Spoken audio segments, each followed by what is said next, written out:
India के बाजू में बहुत जल्द एक नया देश खड़ा होने वाला है। जी हाँ, अमेरिका बहुत ही जल्द बांग्लादेश को तोड़कर इंडिया के बाजू में एक नया क्रिश्चियन देश खड़ा करने वाला है। और ये बात मैं नहीं बल्कि खुद बांग्लादेश की पीएम शेख हसीना जी कह रही हैं। 24 मई 2024 को एक स्पीच में उन्होंने सीधा यूएस पर यह आरोप लगाया कि जल्द ही यूएस बांग्लादेश के पास एक नई क्रिश्चियन कंट्री बनाना चाहता है। उन्होंने ये तक बताया कि इसके लिए बकायदा उनको ऑफर तक दिया गया था। अगर वो बांग्लादेश के पास located Saint Martin's Island US को देती है तो अमेरिका उन्हें बिना किसी मेहनत के 7 जनवरी 2024 में हुए बांग्लादेश नेशनल इलेक्शंस में बड़ी ही आसानी से जिता देगा। लेकिन क्या आपको पता है ये सब बातें जितनी कंसर्निंग बांग्लादेश के लिए है उससे 10 गुना ज़्यादा नुकसान तो इंडिया को हो सकता है, क्योंकि कई रिपोर्ट्स के हिसाब से इस नए देश के लिए यूएस इंडिया के भी कुछ हिस्सों को तोड़ देगा, स्पेसिफिकली इंडिया के नॉर्थ ईस्टर्न रीजन्स के कुछ हिस्सों को। और यूएस ऐसा कर सकता है या नहीं इस बात पर रत्ती भर का भी डाउट मत रखना, क्योंकि यूएस ऑलरेडी ऐसा कर चुका है। अपने पर्सनल फ़ायदे के लिए दूसरे देश में प्रॉब्लम्स क्रिएट करना, उसे 2 हिस्से में तोड़ देना, ये असल में यूएस की एक तरह की खूबी रही है। यूएस कैसे दूसरे देश में घुसता है और उन रीजन्स में जिस रीजन में उसका फ़ायदा हो और फिर वहीं पे जाके वहाँ का पूरा पॉलिटिकल सिनेरियो ही चेंज कर देता है और अपनी एक पपेट गवर्नमेंट एस्टेब्लिश करता है, अपने फ़ायदे की सिचुएशन क्रिएट करता है। और कई केसेस में तो उन देशों को पता तक नहीं चलता कि आखिर में उनके साथ हुआ क्या है। एंड में जाकर पता लगता है कि अमेरिका तो उनके साथ गेम खेल गया। अब बात करें बांग्लादेश की। यूएस आखिर 2 टुकड़ों में बांग्लादेश को कैसे तोड़ेगा? वो कौन से एरियाज होंगे जो सेपरेट होकर एक नया देश बनाएंगे? और सबसे मेन क्वेश्चन, इससे इंडिया का क्या फ्यूचर होगा? सो चलो पता करते हैं। अप्रैल 2023 में शेख हसीना बांग्लादेश के पार्लियामेंट में ये बात कहती है कि यूएस बांग्लादेश में डेमोक्रेसी को खत्म करना चाहता है और एक नई पपेट गवर्नमेंट लाना चाहता है। और शेख हसीना जी ये एलिगेशंस कुछ हद तक सही भी है, क्योंकि पिछले 5 सालों में यूएस ने एक भी बार बांग्लादेश को डेमोक्रेसी समिट में नहीं बुलाया। इवन पिछले 2 इलेक्शंस को तो यूएस ट्रांसपेरेंट इलेक्शंस मानता तक नहीं है। साल 2013 में यूएस ने बांग्लादेश को जनरलाइज सिस्टम ऑफ प्रेफरेंस के अंडर मिलने वाले ट्रेड बेनिफिट्स को भी खत्म कर दिया। और अब तो बांग्लादेश पर ह्यूमन राइट्स वायलेशन के नाम पर बहुत सारे एलिगेशंस भी लगाते आ रहा है। सो क्लियरली यहाँ पर इन सब बातों से ये तो पता चलता है कि यूएस बांग्लादेश से कुछ बेहद खुश नहीं है। लेकिन क्या आपको पता है, हमेशा से ही यूएस के बांग्लादेश के साथ ऐसे रिलेशंस नहीं थे। अगर आप इन दोनों कंट्रीज के रिलेशंस को डीप एनालाइज करोगे तो यूएस यहाँ पर अपने कैरेटोस्टिक टैक्टिक के अकॉर्डिंग पहले बांग्लादेश को कैरेट ऑफर कर रहा था। एक टाइम पर तो यूएस बांग्लादेश को अपना सबसे इम्पोर्टेंट पार्टनर बताता था। इनफैक्ट यूएस इकलौती वो कंट्री थी जहां से बांग्लादेश में सबसे ज्यादा इन्वेस्टमेंट आती थी। और तो और कुछ साल पहले दोनों ने अपने बायलैटरल रिलेशंस की गोल्डन जुबली तक सेलिब्रेट की थी। तो अचानक से ये दोस्ती दुश्मनी में कैसे बदली? इसे समझने से पहले यूएस के इस रीजन में जो पर्सनल इंटरेस्ट है उसे समझना होगा, क्योंकि यूएस का एक पैटर्न रहा है, वो हमेशा रीजन्स में अपने पर्सनल फायदे की वजह से घुसता है और फिर नैरेटिव चलाकर कुछ भी दिखा दिया जाता है कि हम तो डेमोक्रेसी को प्रोटेक्ट करने आए हैं या फिर कि हम तो लॉ एंड ऑर्डर को मेंटेन करने आए हैं। तो इस बार यूएस का इस जगह में पर्सनल इंटरेस्ट है सेंट मार्टिन्स आइलैंड। ये वही जगह है जिसके बदले में यूएस ने शेख हसीना को इलेक्शंस जिताने का वादा तक किया था। लेकिन जैसे ही हसीना ने यूएस के इस ऑफर को ठुकरा दिया, उसके बाद से तो वो बांग्लादेश को धमकियां देने लगा कि अगर वो खुद से ही उन्हें ये आइलैंड नहीं देती हैं तो यूएस उसी आइलैंड पर एक नया देश बना देगा। अब रियलिटी में ये इशू की शुरुआत 2003 में होती है, जब यूएस ने इस आइलैंड पर अपनी एक एयर और नेवल बेस बनाने का प्रपोजल रखा था, बट बांग्लादेश हर बार उनकी इस डिमांड को रिजेक्ट कर रहा था। सो तब से उनके बीच में ये झगड़ा चालू हो गया। लेकिन अब यूएस इस पूरे आइलैंड पर सिर्फ अपना कंट्रोल चाहता है, उसे एक नया देश बनाना चाहता है, अपनी खुद की एक पपेट गवर्नमेंट बिठाना चाहता है ताकि बे ऑफ बंगाल के इस रीजन में अपना एक नया पावर सेंटर बना सके। अब जो लोग ये जानकर खुश हो रहे हैं कि ये तो अच्छा है, इंडिया का दोस्त यूएस अब हमारे बाजू में आ जाएगा, लेकिन ऐसा बिल्कुल भी नहीं है। इस देश को बनाने के लिए यूएस इंडिया के भी 3 राज्यों को तोड़ना चाहता है। अब वे कौन से स्टेट्स हैं उनको जानने से पहले हमें ये पता लगाना होगा कि यूएस को इस रीजन में क्या हिडन दिलचस्पी है।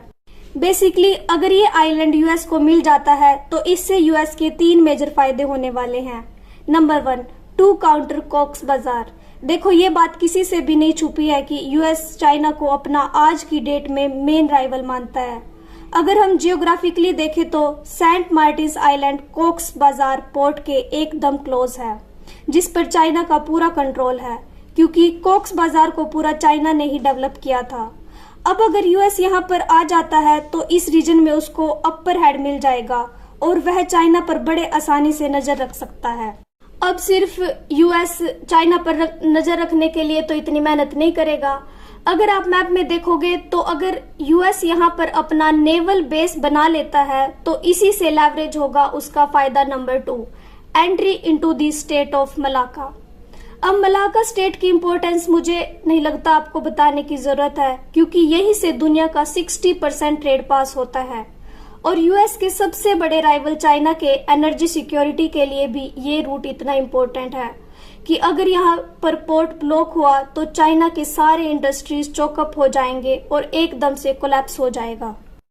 अब ऐसा नहीं है कि अमेरिका पहले से ही इस रूट की इम्पोर्टेंस को नहीं समझता था या पहले से ही इस पर ध्यान नहीं दे रहा था। उन्होंने तो ऑलरेडी 27 इयर्स पहले मलाका स्टेट के पास 1988 में सिंगापुर के चांगी पोर्ट में एक बेस बनाया था, लेकिन इसके 2 मेजर प्रॉब्लम्स थे। नंबर 1, ये बेस मलाका स्टेट के एग्जिट पॉइंट पर है, जिसका मतलब है अगर कभी वॉर लाइक सिचुएशन में यूएस चाइना के शिपिंग को ब्लॉक भी करना चाहेगा तब तक तो शिप करीबन मलाइका क्रॉस करके एक ऐसे रीजन में होगा जहां पर China navy already dominate position में है। और प्रॉब्लम नंबर 2, चाइना का मलाका डायलेमा। आज के टाइम में दुनिया में चाइना का सबसे बड़ा डर क्या है? मलाका स्टेट चोक होना। और अपने इसी डर से चाइना 2015 से थाईलैंड को थाई कैनाल बनाने का प्रपोजल देता आ रहा है।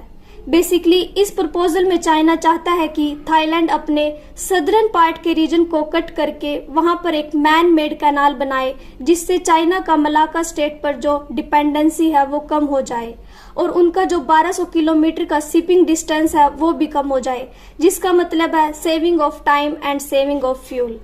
लेकिन पहले तो ये प्रपोजल थाई गवर्नमेंट ने रिजेक्ट कर दिया था, लेकिन साल 2020 में उनकी पार्लियामेंट ने इस प्रपोजल के ऊपर थोड़ा सा स्टडी करना शुरू किया और इससे अमेरिका एक बात तो समझ गया कि आज नहीं तो कल या तो चाइनीज इन्फ्लुएंस या फिर चाइनीज चेकबुक डिप्लोमेसी के डेप्थ ट्रैप में फंसकर थाईलैंड चाइना को यहाँ से रूट जरूर दे देगा और इसलिए आज यूएस इस रीजन में अपना प्रेजेंस डेस्परेटली बनाना चाहता है।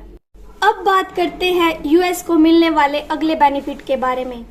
इस मूव से यूएस अपना कंट्रोल सिर्फ ओशियंस में ही नहीं बनाना चाहता, बल्कि इस मूव से वो अपनी हेजिमनी को भी वापस गेन करना चाहता है by decreasing it's reliance on allies. और फिर बेनिफिट नंबर 3 की अगर बात करें तो इंडिया की आजादी के बाद से ही यूएस ने हमेशा पाकिस्तान की ही साइड लिया है। उन्होंने न तो बल्कि जो कारगिल जैसे वॉर्स में इंडिया को टेररिस्ट के जीपीएस कोऑर्डिनेट्स तक शेयर नहीं किए थे, क्योंकि यूएस को हमेशा से एशिया में प्रेजेंस के लिए एक एलाई चाहिए था, एक ऐसा एलाई जो कि बिकाऊ हो। लेकिन जब उनको पता चल गया कि पाकिस्तान एक फेल्ड स्टेट निकला और उनके सबसे बड़े राइवल चाइना को काउंटर करने के लिए उन्हें इंडिया जैसी डेवलपिंग पावर की जरूरत पड़ेगी, तब से न्यू सिचुएशन को देखते हुए वो इंडिया के साथ अपने रिलेशंस अच्छे करने में लग गए। बट अब इंडिया भी under the leadership of Chad minister S Jaishankar बड़े ही स्मार्टली इसका फायदा उठा रहे हैं। फॉर एग्जाम्पल, रशिया यूक्रेन के वॉर के समय में जब यूएस ने इंडिया को कहा कि रशिया से ऑयल मत खरीदो, इंडिया ने फिर भी खरीदा। यूएस ने कहा रशिया से S-400 मत खरीदो, लेकिन इंडिया ने वो भी खरीदा। सो ऐसे में यूएस की मजबूरी बन गई कि वे इंडिया को चाहते हुए भी कुछ नहीं बोल सकते, क्योंकि इस वक्त में उन्हें इंडिया की बहुत ज्यादा जरूरत है। अब ऐसी सिचुएशन में यूएस के पास खुद का ही एक बेटर ऑप्शन ये बचता है कि वो एलाई लाइक इंडिया पर डिपेंड होने की बजाय खुद इस रीजन में अपनी प्रेजेंस को बनाए। और इन्हीं सब गोल्स को अचीव करने के लिए आज यूएस इस लेवल तक गिर गया कि वो अपने इस मकसद को पूरा करने के लिए धर्म का फायदा उठा रहा है। अब अगर इन 3 कंट्रीज इंडिया, बांग्लादेश और म्यांमार को देखोगे तो इनमें एक चीज कॉमन है। सेंट मार्टिन्स आइलैंड के आसपास के इन तीनों देशों में पिछले कुछ सालों में बहुत ज्यादा अशांति मची हुई है। जैसे म्यांमार में कुहुआ पिछले 1 साल से मणिपुर जल रहा है। बांग्लादेश में रेगुलरली कुकी चिन ट्राइब के बांग्लादेशी आर्मी के साथ क्लैशेस होते जा रहे हैं। अब अगर आप थोड़ा सा गौर से देखोगे तो इन 3 क्लैशेस में एक ही ट्राइब कॉमन है, कुकीज, जो कि बाय रिलीजन क्रिश्चियंस है। So by connecting all the dots, कहीं बांग्लादेश की पीएम शेख हसीना का ये दावा सही तो नहीं है कि यूएस जल्द ही वहां पर एक क्रिश्चियन कंट्री बनाना चाहता है, क्योंकि यूएस भी मानता है कि रिलीजन एक ऐसी डोर है जिससे एक बार में ज्यादा से ज्यादा लोगों को जोड़ा जा सकता है। और अगर ये सच हुआ तो इंडिया पर भी काफी नेगेटिव असर होगा और हो भी रहा है, जैसे हम मणिपुर में देख रहे हैं। लेकिन सबसे बुरी बात तो ये है कि it would not stop over here, क्योंकि सिर्फ मणिपुर ही नहीं बल्कि इंडिया के नॉर्थ ईस्ट में नागालैंड, मिजोरम, मेघालय भी है, जहां पर 85% से ज्यादा पॉपुलेशन क्रिश्चियंस है। सो पक्का यूएस द्वारा लगाई इस आग का असर इंडिया पर भी होगा। फॉर एग्जाम्पल, पहले साउथ कोरिया और नॉर्थ कोरिया एक ही कंट्री थी, कोरिया, लेकिन यूएसएसआर और यूएस की कोल्ड वॉर की वजह से साउथ कोरिया और नॉर्थ कोरिया में वॉर्स लड़वाकर साउथ कोरिया को एक अलग देश बांट दिया गया, जिससे कोरियन पेनिनसुला में यूएस का इन्फ्लुएंस स्ट्रॉन्ग हो गया। इनफैक्ट कोरिया की डिवीजन को भी 2 अमेरिकन ने ही एग्जीक्यूट किया था, वो भी बिना किसी नॉलेज के। उन्होंने कोरियन पेनिनसुला को सिर्फ ग्लोब के 38th पैरेलल लाइन के हिसाब से हमेशा के लिए डिवाइड कर दिया।